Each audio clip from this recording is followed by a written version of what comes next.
Hi,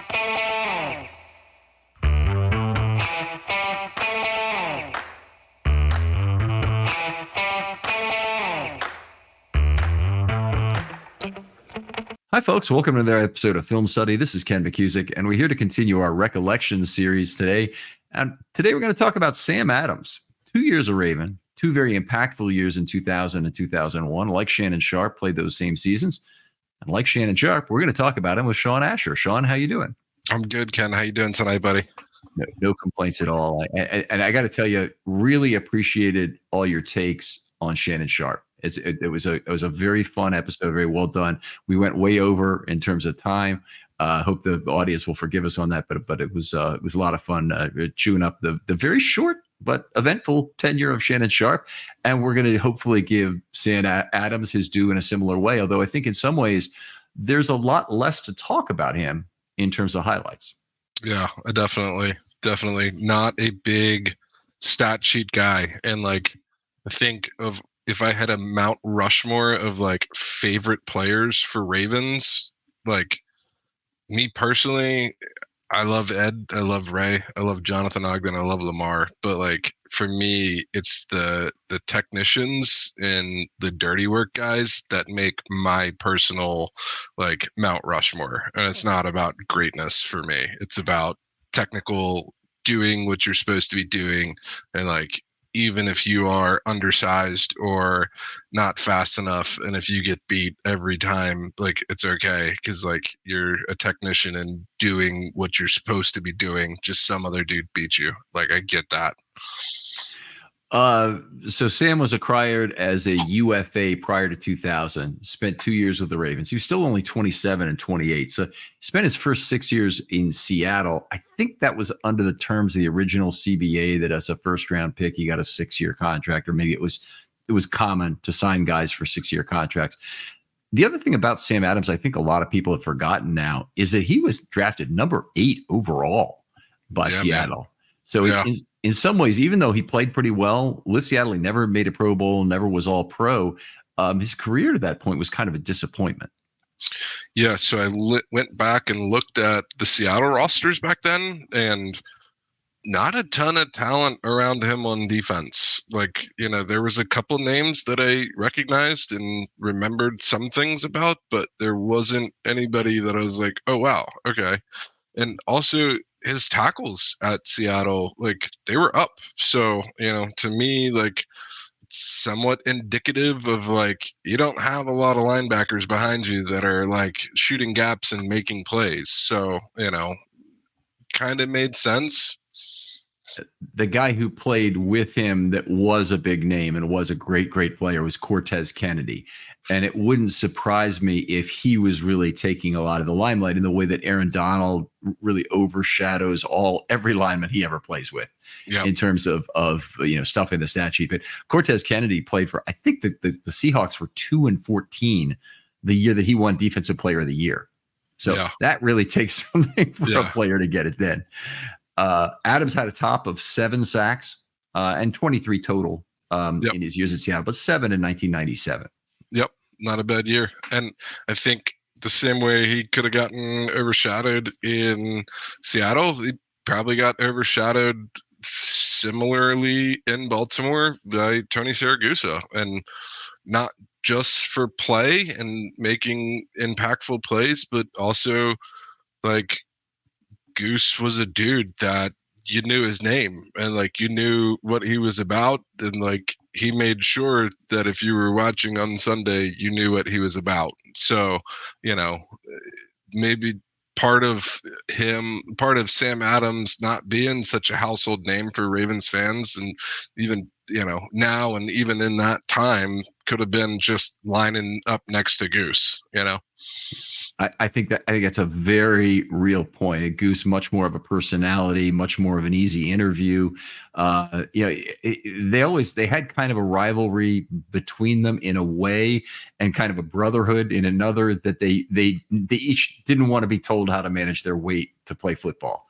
Yeah. And Adams and Siragusa, we heard a little window into it on Hard Knocks, that neither of them really wanted to weigh in, and they were just, they're like, what, why don't you go get the FBI to figure it out then? He's not going to win.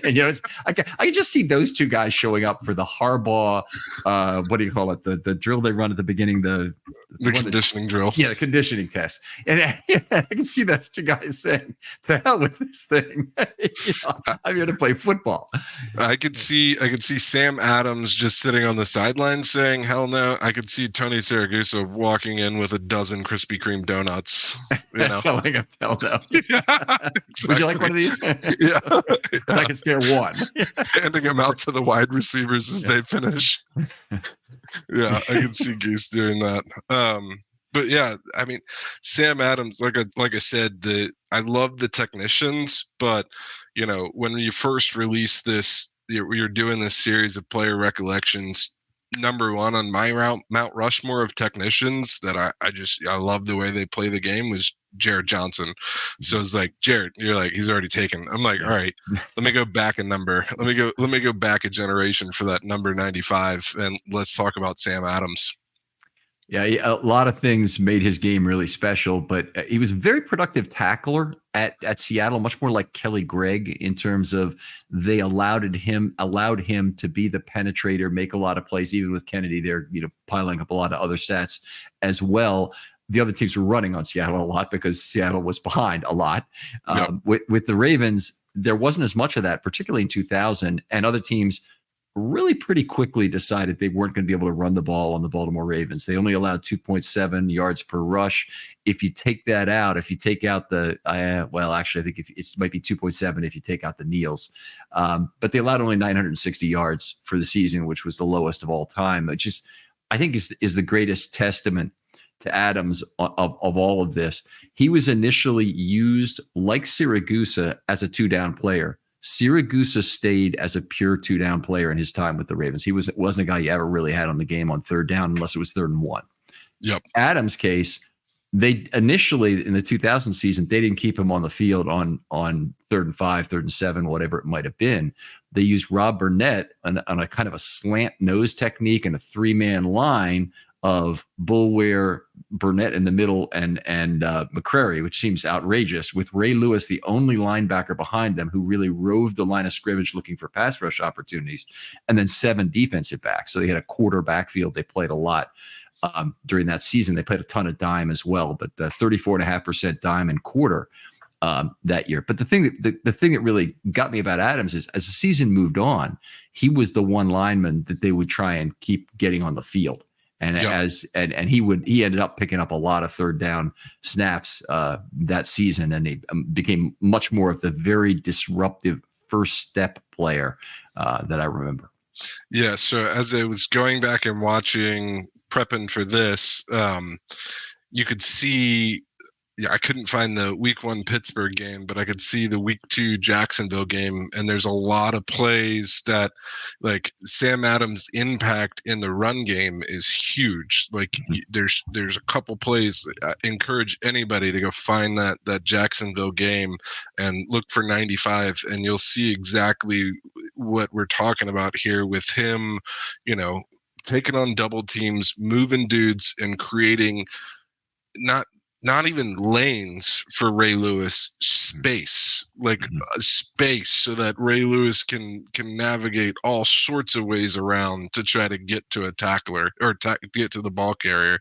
And just like you said, as the season progressed, you don't see teams even trying to run on Baltimore anymore. It's like, wow, this is pretty wild, So at towards the end of the season, you start to see them doing different attempts to stunt that DL that you didn't see weeks 1 through 8, and you're starting to see. There was one play in particular, and I think it was 79 Larry Webster. Yeah, and then you could see that, just like you said, Siragusa is coming off the field. They're leaving Sam Adams on, and then they're trying to get creative about how they move Sam Adams and Larry Webster in these stunts. And I was like, this is interesting. So yeah, he became the guy that they really didn't want to take off the field. Yeah, ended up playing 62.4% of the snaps. And if you know Ravens history and how unoften that has occurred. They've had I think the Ravens might have had 8 seasons in their entire history where 8 individual seasons where a defensive lineman played 70% of the snaps, and 4 of them are Haloti Ngata. And then a couple of them are Kelly Gregg, and I forget exactly who were the others, but it's a very select group of linemen. So for a guy to play 62.4% of the snaps, and a guy like Adams with his physique, you wouldn't think it, but absolutely quick as a panther on that first snap. I mean, he would be in between 2 players, cross the face of a guard into the center's shoulder. And I mean, there was just no having it at that point. He was bifurcating the backfield. Didn't matter whether it was run or pass.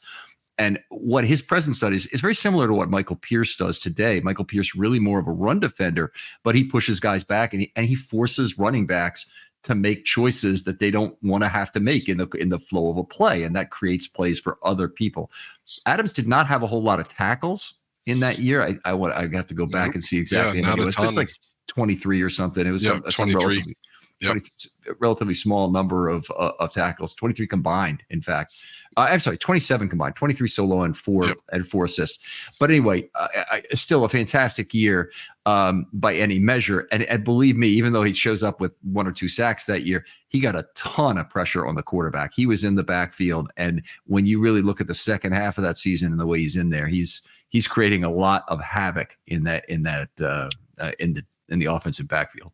One thing that I noticed a lot when going back and watching the film, like, teams are trying to spread out Baltimore because they're trying to pass, and like the more receivers you have, the more likely you are, I guess. Like, it's a fishing expedition to try to do anything against that 2000 defense. But it's a lot of, single backfield. It's a lot. No tight ends, no one extra blocking, and that running back's just going to chip.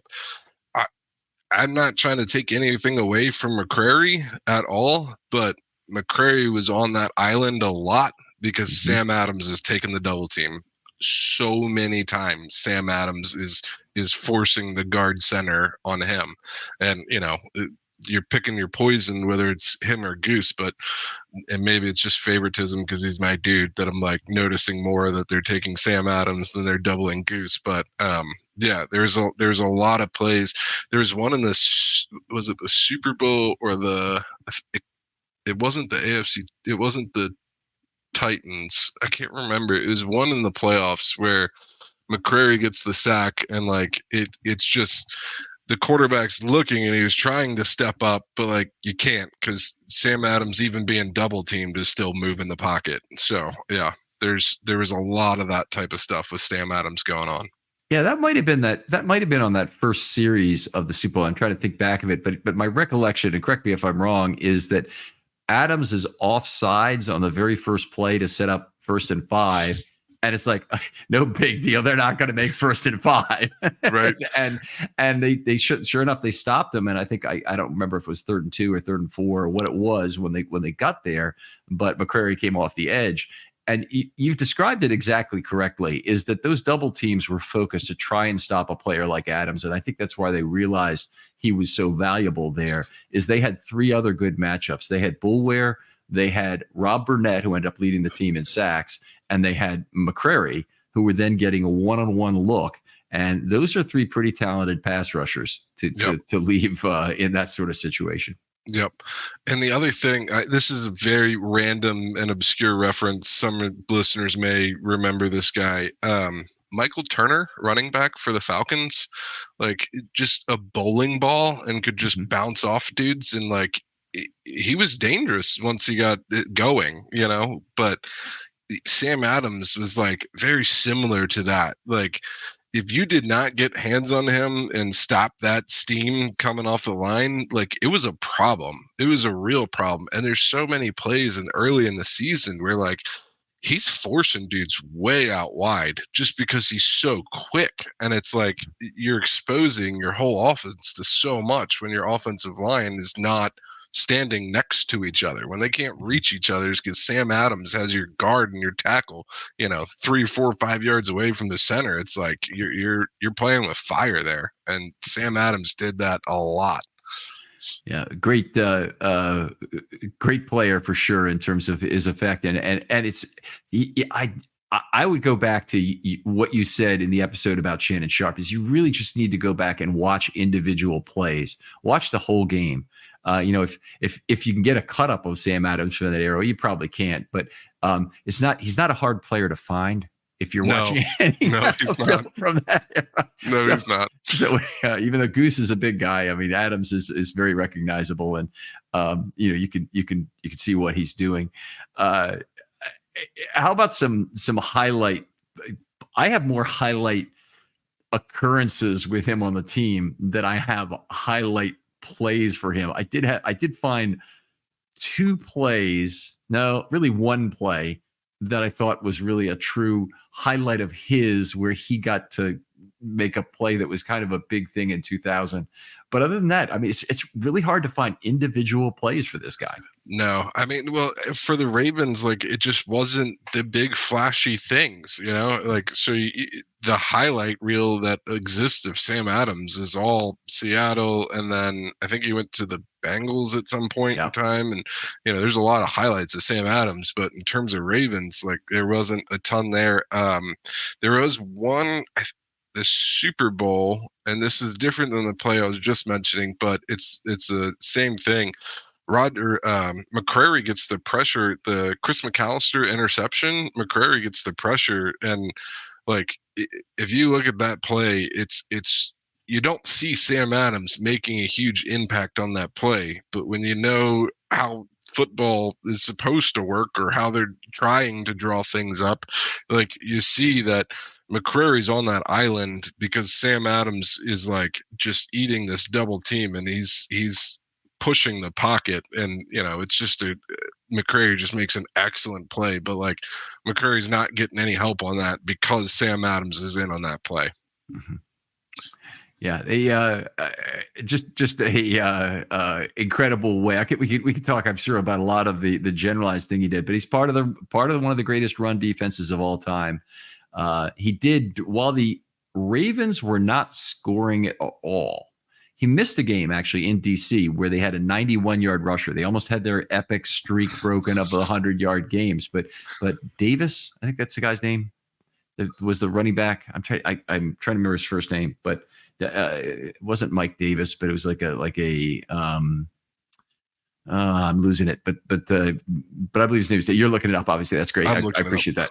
So Davis ran for 91 yards in that game, but one of the reasons that they had success in that game was Adams wasn't available. So whenever the 2000 Ravens defense ever gave up any significant yardage, it was usually because one of those two was not able to play. But during that stretch where the Ravens were not scoring on offense at all, there was a 5-game stretch. Adams piled up 7 tackles for loss. And I believe that's his entire total for the season during that time when the Ravens really needed to shut down other teams. I'm sorry, Davis was? Stephen Davis. Pro Bowler that year. Stephen Davis. Yep. He deserved it for running for 91 yards against the 2000 Ravens. Yeah, wow. If Sam Adams was available that game, we might have had a different Pro Bowler that we can't remember the name of. Yeah, Michael Turner was LaDainian Tomlinson's caddy.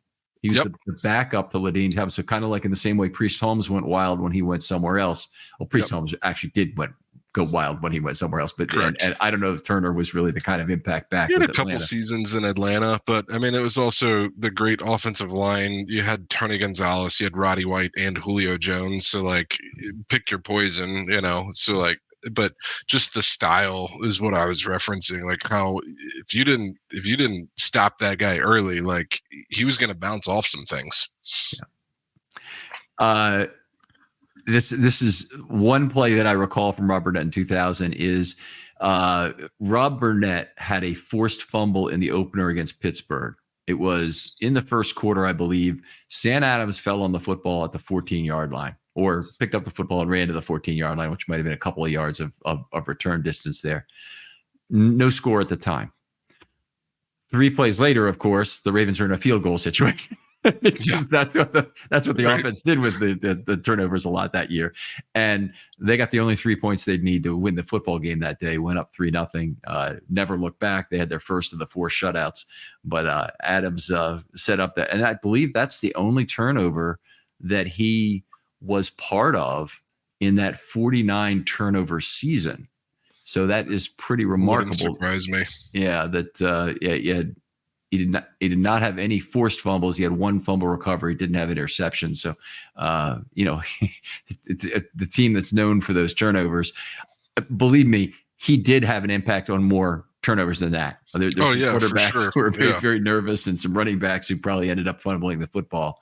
And it's such an interesting point that, like, the defense and, like, how do you attack this defense, because you have playmakers everywhere and there's so much talent and there's so little holes, but it always seemed to start with doubling Sam Adams. Mm-hmm. Like, it's just incredible to me that, like, I guess that no matter what you did, you were kind of screwed. You weren't going to have a great day offensively against the Ravens, but you had to double Sam Adams. It's like, wow, and how just underrated the guy is for that 2000 season, which I get it. There are playmakers everywhere, but man, in my book, that dude, it just, so many other players around him were able to do their job at such a high level because of what he was doing. Mm-hmm. He's not a player that will ever get serious Hall of Fame consideration, but he played 14 seasons in the NFL. He was healthy pretty much the whole time and played 206 career games. That's an average of almost 15 per season in a 16-game schedule. The guy was ready to play every week, despite looking like a very out of shape guy in some ways, until you saw him move, and then you knew that there really wasn't a problem. But he's not too far off a point where he should really get consideration. Now, one of the things that has hurt him is that if he had played in the PFF era, then they would have picked up on a lot of his greatness play by play, the way they've elevated some linemen over the crowd during his time, including, Marshall Yanda has been a beneficiary of that. But I think that it had Sam Adams played during the PFF era, that we'd know more about just how impactful his play was. The guy, the one player we've mentioned as being quite similar, and he's had problems staying on the field, is Michael Pierce. And Michael Pierce is the highest rated defensive lineman by some PFF stats. So you don't have to completely agree with their methodology and whatnot, but it's still a relativized statistic when you're looking at him relative to other players. It's showing something. And, like, if PFF was around during Sam Adams' career, like, you 100% would have noticed good offensive linemen are having bad days against this dude. Yes. That means something, like, I agree with that. Also, side note, if nobody has selected Marshall Yanda yet, please let me grab that one.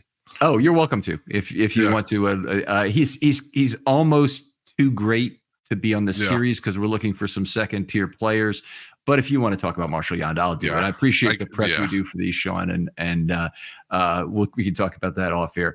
I just want to say again, complete pleasure to talk about a player with you. This is what I'm looking for, folks. I'm looking for just someone who has good memories, a little bit of thinking about what happened, does just a moderate amount of research into these players and some of the big plays they had in their career and some of the moments. Doesn't even has to be angled the same way. If your angle was a special moment you had, maybe a personal moment you had with the player, where I know we've had that show up in this series so far about Will Demps meeting somebody's daughter at camp, and that being a really big moment, and they kind of followed Will Demps' career. Well, cool. I want to hear about that. So anyway, DM me, of course, and hit me up with the player you'd like. But Sean, thanks so much again for coming on. Tell folks where they can talk football with you online. Oh, that's a good call. I got to pull up my Twitter. I'm on Twitter at BMORE_sky, SKY_high, HIGH. If you're toxic, I probably won't interact, but I'm on there. So feel free to reach out. All right. I'll say that's a good rule. I mean, this is a laid back attitude on Twitter that doesn't lead you into some of these bad interactions where there's always pigs willing to jump into the mud. Too quickly, way too quickly. I'm like, you guys have things to do, right? Do you not have honey-do lists? I don't understand. Yeah. All right. I'll say we'll really appreciate you having you on, Sean. Yeah, thanks for having me, Ken. It's always a blast. And we'll talk to you next time on Film Study.